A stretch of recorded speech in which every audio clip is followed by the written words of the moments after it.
ಸಮಸ್ತ ಕರ್ನಾಟಕದ ಜನತೆಗೆ ಕನ್ಸೂಮರ್ ಭಾರತ್ ನ್ಯೂಸ್ಗೆ ಸ್ವಾಗತ. ಹರ್ ಘರ್ ತಿರಂಗ, ಮನೆ ಮನೆಗೂ ತ್ರಿವರ್ಣ ಧ್ವಜ ಹಾಗೂ ವಿಭಜನೆ ವಿಭೀಷಣ ಸ್ಮೃತಿ ದಿವಸ ಭಾರತೀಯ ಜನತಾ ಪಾರ್ಟಿ ಗ್ರಾಮೀಣ ಮಂಡಲ ಹಾಗೂ ನಗರ ಮಂಡಲ ಪೂರ್ವಭಾವಿ ಸಭೆ ಇಂದು ದಿನಾಂಕ 9/8/2025 ಶ್ರೀ ದತ್ತ ಮಂದಿರದಲ್ಲಿ ಕರೆಯಲಾಗಿತ್ತು. ತಾಯಿ ಭಾರತ ಮಾತೆ ಭಾವಚಿತ್ರಕ್ಕೆ ಪುಷ್ಪಾರ್ಚನೆ ಮಾಡುವ ಮೂಲಕ ಚಾಲನೆ ನೀಡಿದರು. 13 ಆಗಸ್ಟ್ ಮುಂಜಾನೆ ಮನೆಯ ಮೇಲೆ ತ್ರಿವರ್ಣ ಧ್ವಜ ಹಾರಿಸಿ 15 ಆಗಸ್ಟ್ ಸಾಯಂಕಾಲದವರೆಗೆ ವಿಸರ್ಜಿಸಲು ರಾಜ್ಯ ಸಂಚಾಲಕರು ಮೀನುಗಾರರ ಪ್ರಕೋಷ್ಠ ನಾಗಪ್ಪ ಅಂಬಿಯವರು ಕೋರಿದರು.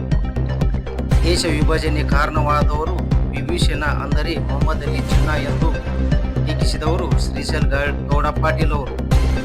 ರಾಜು ಟಂಕ್ಸಾಲಿ ಅವರು ಮಹಾತ್ಮ ಗಾಂಧೀಜಿ ಅವರು ನನ್ನ ದೇಹ 2 ತುಂಡಾದರೂ ಪರವಾಗಿಲ್ಲ, ದೇಶ 2 ತುಂಡಾಗಲು ಬಿಡುವುದಿಲ್ಲ ಎಂದು ಹೇಳಿದರು.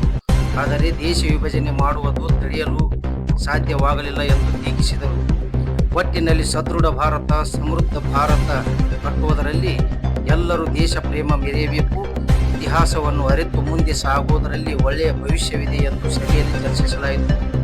ಭಾರತ್ ಮಾತಾ ಕಿ ಜೈ ಎಂಬ ಘೋಷಣೆಯೊಂದಿಗೆ ಸಭೆ ಮುಕ್ತಾಯಗೊಳಿಸಿದರು.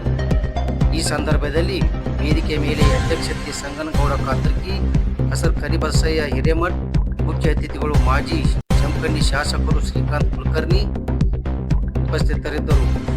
ಈ ಅಭಿಯಾನ ಜಿಲ್ಲಾ ಸಂಚಾಲಕರು, ರಾಜ್ಯ ಸಂಚಾಲಕರು, ಮೀನುಗಾರ ಪ್ರಕೋಷ್ಠ ನಾಗಪ್ಪ ಅಂಬಿ, ಬಿಜೆಪಿ ಜಿಲ್ಲಾ ಉಪಾಧ್ಯಕ್ಷರು ಶ್ರೀಶೈಲ್ ಗೌಡ ಪಾಟೀಲ್, ಬಿಜೆಪಿ ಜಿಲ್ಲಾ ಕಾರ್ಯದರ್ಶಿ ಡಾಕ್ಟರ್ ರವಿ ನಲ್ಗಾಂವ್, ಕೆಎಂಎಫ್ ನಿರ್ದೇಶಕರು ವಿವೇಕಾನಂದ ಪಾಟೀಲ್, ಮಹಿಳಾ ಜಿಲ್ಲಾ ಮೋರ್ಚಾ ಅಧ್ಯಕ್ಷರು ಡಾಕ್ಟರ್ ಸುಮೇಧಾ ಮಾನೆ, ಒಬಿಸಿ ಮೋರ್ಚಾ ಜಿಲ್ಲಾ ಪ್ರಧಾನ ಕಾರ್ಯದರ್ಶಿ ಸಂಗಮೇಶ್ ಹುಗಾರ್, ಎಸ್ಸಿ ಮೋರ್ಚಾ ಜಿಲ್ಲಾ ಪ್ರಧಾನ ಕಾರ್ಯದರ್ಶಿ ಕೃಷ್ಣ ಸನ್ನಪೋಳ್, ಕೆಆರ್ ಮಾಚಪ್ಪನವರ್, ಕಲ್ಲಪ್ಪ ಸಬ್ರದ್, ಹನುಮಂತ್ ತುಳಸಿಗೇರಿ, ನಾರಾಯಣ್ ಯಡಳ್ಳಿ, ಶ್ರೀಶೈಲ್ ಚಿನ್ನಣ್ಣವರ್, ಗುರುಪಾದ್ ಕುಳಲಿ, ಅನಂತರಾವ್ ಘೋರ್ಪಡೆ, ಸಿದ್ದುಗೌಡ ಪಾಟೀಲ್, ಅರುಣ್ ಲೋಕಾಪುರ್ ಹಾಗೂ ಅರುಣ್ ಕಾರ್ಜಾಳ್ ಉಪಸ್ಥಿತರಿದ್ದರು. Bureau report, MR. Talageri, consumer Bharat.